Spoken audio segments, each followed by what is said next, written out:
Well, everyone, welcome back to Hubert's Projects, and we got the tow rig hooked to a trailer. And it's not because we're getting rid of our trucks, the 98 and the 95 that my boss bought. It's because we picked up a new project. I was driving home the other day, and I saw this thing on the side of the road. I stopped in. The guy was actually moving and wanted to get rid of it. So we picked ourselves up a pretty sweet project vehicle. It's going to be a big project. Hopefully one that I can actually finish or get to how I want it. So I want to show you what we picked up. It's pretty sweet. We picked ourselves up I believe it's a Simbria Kit car. It's never been mounted to a chassis. Let's see, you can pull up on this door, it's pretty heavy. The windshield unfortunately is broken, but I can always put a Lexan one in or some polycarbonate like a race car. Looks like someone was working on it at one time and just lost motivation on it. There is some, cracking in the fiberglass. I'm not really even sure how old this thing is. Let's see, what does that say? Detroit, Michigan. Huh, that's kind of cool. Looks just like a normal door latch thing you'd see on a house or something. But yeah, let's see if I can get you guys a better shot of the front here. It's got the hood, it's got the headlights, it's even got the little cool covers that flip up here inside the headlight covers. Got it on these skids to get on the trailer without damaging it too much, and it was a fun ride for the past 5 miles. I could only go about 10 miles an hour because we got some rain last night, and it got washboarded out, and the car was just bouncing like crazy and shifting everywhere. So here's the passenger side of the car. Unfortunately, it is missing the passenger side door.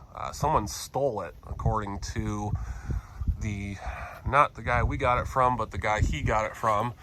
He had it listed on Facebook Marketplace a couple of years ago for sale, and someone must have seen it or needed a door and took the door. So if anybody has a door for the Simbria Kit car, let me know. Willing to travel within a couple hours to pick one up. It is set up for a Volkswagen engine back here. Not really sure what we're going to do to power this thing yet. Main thing is, if we find another door, the project will go one way. Otherwise, if we don't find a door, we'll do something else. We might even just put it on the roof of the shed. Who knows? But for now, it's just going to sit here in the yard and take up some space. We actually do have this rear panel that goes back here, which we got sitting in the back end of the van. We actually even have the dashboard for it too, which has all the holes cut in it for gauges, but once again, never been mounted to anything, but being a 40-year-old kit car, it does have its stress cracks and some damage, but hey, getting it out of the guy's yard, I could not complain.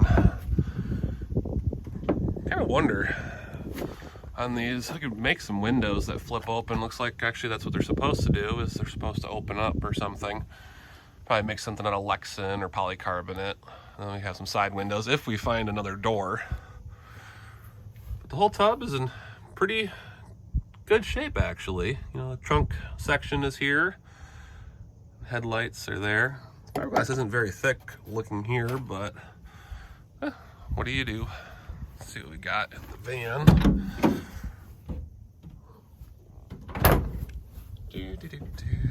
All right, so this is some interior panel, I guess, that goes in there.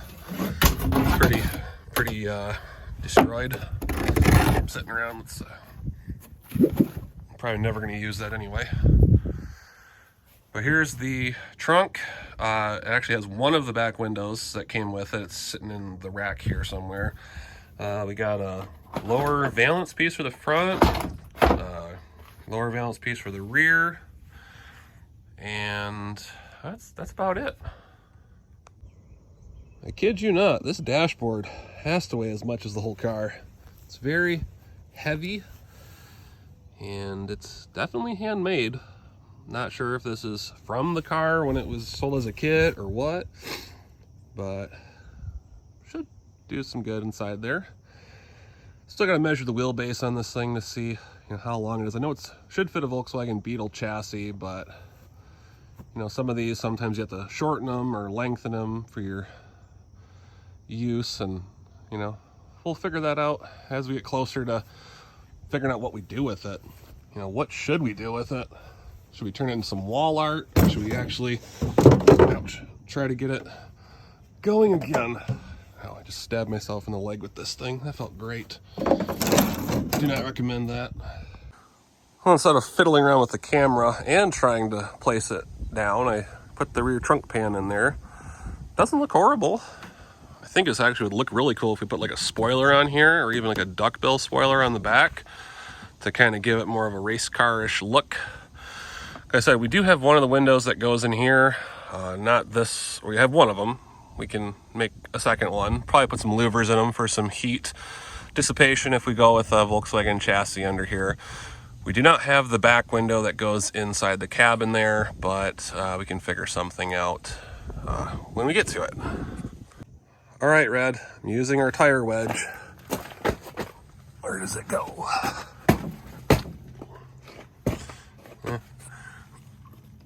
It sticks in there pretty good. Hopefully it stays on this tarp to keep that thing from falling. Well, that's it for now of the Kit car that we picked up. I had my neighbor come by with his skid steer probably, and we'll pick it up, set it down back on the skids, because I'm not that strong, and nor do I have enough people around here right now to help lift it up. But yeah, if anybody knows where a passenger side door is for one of these things, within a couple hours of Michigan, let me know down below, or hit us up on Instagram at lemons_little_yikes. I'll have it printed across the bottom of the screen here. Yeah, we'd like to do something with it. I've always wanted a Kit car before, and when this thing came up, really couldn't say no to something that had to be out of a yard. But yeah, thanks for watching. We'll see you soon on the next one.